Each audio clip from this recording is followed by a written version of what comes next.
Hi friends, once again welcome back to T blogs meeting from മാവൽ കട. Okay, ഇന്ന് ഞാൻ അനലൈസ് ചെയ്യാൻ പോകുന്ന വീഡിയോ എന്തെന്ന് പറഞ്ഞാൽ ഒരു മൂവിയെ കുറിച്ചാണ്.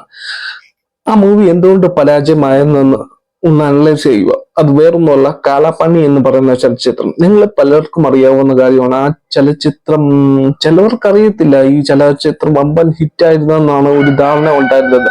എന്നിരുന്നാൽ കൂടി ഈ ചലച്ചിത്രം വമ്പൻ പരാജയമായിരുന്നു. ആസ് യൂഷ്വൽ തിയേറ്റർ കളക്ഷൻ വെച്ച് നോക്കുമ്പോൾ. അപ്പം എന്തുകൊണ്ട് പരാജയമായി എന്നുള്ള കാര്യങ്ങൾ ഞാൻ വൺ ബൈ വൺ ആയിട്ട് പറയാം. ആ കാലയളവിൽ, അതായത് 1990 ആ ഒരു കാലയളവിൽ എന്ന് പറഞ്ഞാലും, അദ്ദേഹം മോഹൻലാലിന് സ്റ്റാർഡും കാര്യങ്ങളും ഒക്കെ ഉണ്ടെന്ന് പറഞ്ഞാലും, അന്നത്തെ പ്രേക്ഷകരെ സംബന്ധിച്ചിടത്തോളം അവര് കണ്ടിരുന്നത് കുടുംബവാഴ്ചകളായിട്ടുള്ള, അല്ലെങ്കിൽ കുടുംബത്തിനെ ബേസ് ചെയ്തിട്ടുള്ള ഫിലിംസുകളും കാര്യങ്ങളും ഒക്കെയാണ്. അന്നത്തെ പ്രേക്ഷകരുടെ കാഴ്ചപ്പാടുമല്ല ഇന്നും. അല്ലെങ്കിൽ ഇന്നത്തെ പ്രേക്ഷകരുടെ കാഴ്ചപ്പാടല്ല നാളെ വരും തലമുറയ്ക്ക് വരുന്നത്. തലമുറ അനുസരിച്ച് മാറിക്കൊണ്ടിരിക്കും.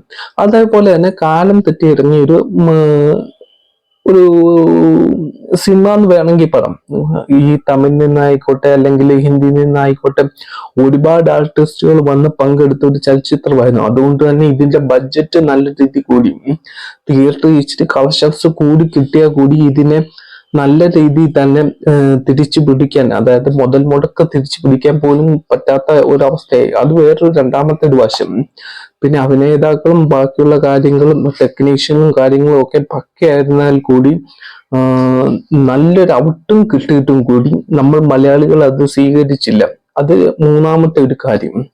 അങ്ങനെ റീസൺസ് വെച്ച് നോക്കുമ്പോൾ പിന്നെ ആസ് യൂഷ്വൽ ഈ ഒരു ഫിലിമിന് ആവശ്യമില്ലാത്ത ചില കാര്യങ്ങളെന്ന് പറഞ്ഞാൽ, അതായത് കാലാപാനി എന്ന് പറയുന്ന ഫിലിം ഒരു ഒരു ആൻഡമാൻ ഒരു സമര പോരാളികളുടെ ഒരു കഥയാണ്. ഇതിലേക്ക് അനാവശ്യമായിട്ട് കുറച്ച് സീക്വൻസ് ഒക്കെ കയറ്റി വെച്ചിട്ടുണ്ട്. അതായത് ആ പാട്ട് രംഗങ്ങൾക്കിടെ ആ നായികയും നായകനുമായിട്ട് അഭിനയിക്കുന്ന മോഹൻലാലും, പിന്നെ ആ നായികയുടെ പേര് അത്ര എനിക്ക് വശമില്ല, അവര് തമ്മിലുള്ള കുറച്ച് റൊമാൻസ് സീനൊക്കെ എടുത്തു വെച്ചിട്ടുണ്ട്. അത് മാർക്കറ്റിന്റെ ഭാഗമായിട്ട് വേണ്ടി മാത്രമാണ്. പക്ഷെ ഇതൊക്കെ എന്ന് പറഞ്ഞാൽ അന്നത്തെ കാണികളിലും, ഇന്നത്തെ കാണികളുടെ കാര്യമില്ല, അന്നത്തെ കാണികളിൽ നിന്നും പ്രേക്ഷകരെ വിട്ടു നിൽക്കുന്നതിൽ നിന്നും പ്രചോദമായി. അന്ന് ഈ റിവ്യൂ കാര്യങ്ങളും ഇല്ലെങ്കിലും അത്രത്തോളം അരജോകം ഫീൽ ചെയ്തു.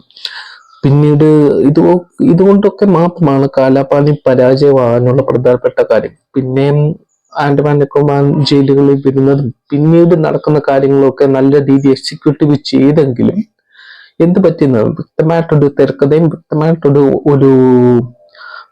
ഡയറക്ഷൻ ലെവലിലും ഉണ്ടായിരുന്നെങ്കിലും പ്രേക്ഷകർ കൈവിട്ടും ഒരു 4-5 ദിവസത്തിനുള്ളിൽ തന്നെ. ഓക്കെ, അന്നാണ് ഈ ഇത്തരം പ്രശ്നങ്ങളാണ് ഈ കാലാപാനി എന്ന് പറഞ്ഞ മൂവിക്ക് നടന്നത്. അപ്പോൾ okay, it's me T Varghese from T blog signing out.